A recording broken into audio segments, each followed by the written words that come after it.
So we're going to talk a little bit about the basics of faces and how light should strike them, how we can help define their shapes just by keeping a few things in mind before we even start. So I've got a bit of a collage of images I've done in the past, and we're going to talk about light sources. The guy in the upper left, his light source is up and to the right. First, the light hits the forehead. You can see some highlights on the hair, above the eyebrow, the bridge of the nose, the tip of the nose. Then on the cheekbones on the light side, the upper lip, particularly bright right beneath the nose, and the chin. And in this case, he's got a strange expression, so we've got a highlight right under the lip. And of course, those light sources need to carry down to the shirt and his collar as well. But basically, the right side of his face is the light side, and we let the other side be the core shadow. Similar to the sphere we rendered, this has to look round, but it's a more complex shape, obviously. So core shadow on that side of the face, under the eye, under the nose, under the chin. And there's a cast shadow on his shirt, just keeping that light source consistent.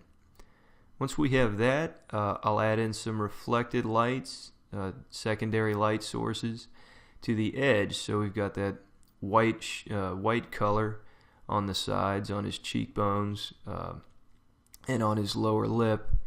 And I've even added a reflected light, an orange light, just to show the light coming off of that cigar ember. So that's it. That's basically how to make a face look round. Oh, I've also added some light coming through the ears from behind. Makes the ears look translucent. That's a trick I like to use a lot. Makes the skin look real. On the bottom right here, this is a bit different. I was going for something more mysterious. That's what the project required. So we can just barely see his face. The light is mostly on the back of his neck and his cheek. I've done the translucent ear trick again here. But this one was to be more of a silhouette, make the character seem dark and brooding. The female character near the middle, same general idea, 3/4 view. The light is hitting the forehead, nose, and cheekbones most prominently. I've rendered things much more softly here to make her skin seem smooth. That's one of the main differences in my technique between men and women. I think that's not uncommon. Same thing for the girl below. Light sources hitting in the same places. Core shadows fall to the same places, and there I'm circling the reflected lights on the cheeks to help round out the form of the face. This character at the bottom, similar to the one on the bottom left, but I added a little more light to illuminate the face. And this monster on the top I included just to show that the principles work for any kind of face, really. Doesn't have to be a person. Just let the light sources fall where you want to highlight. All this guy's weird jaw shapes and his craggy brow and forehead. Core shadow, and then I'm just adding reflected lights to help round him out. And there we go. He's pretty much a believable three-dimensional shape. It works for anything.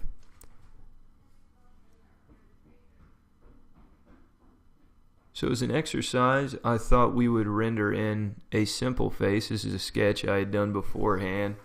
Very simple. I'm just using the default round brush, and I'm going to use a higher key gray just to start painting in some very basic values. We're just going to do it in grayscale for simplicity. We're just thinking of light here, light and dark, how it hits the face.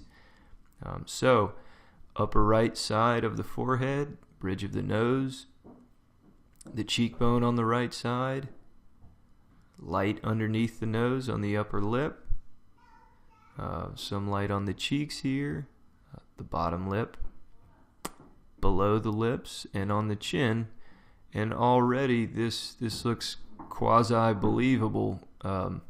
You can recognize it as a face pretty easily, and here I'm just tapping in some different tones to try and unify things a little bit and add some brightness to the areas that I want to pop. Carrying things over to the darker side of the face too, so that the contrast isn't quite so stark. You want it to be somewhat of a smooth transition. And actually I went too bright on that part of the head, so I erased back here. But there we go, just tapping in values. Even with this simple brush, you can vary things quite a bit and make it look nicely textured. There we go, some light on the neck, keeping in mind that there would be an area of shadow underneath the chin on the lower left side. Just adding in some details here. Oh, I've switched to a pure white here to add some very bright highlights at the areas I want to stand out, mainly the brow and cheekbone. Once we have that, I'm adding some reflected lights to the other side of the face, the nose, underneath the brow, and the forehead. I'm just letting the background gray serve to be the core shadow in this case. Just adding light here, no darks. There we have it.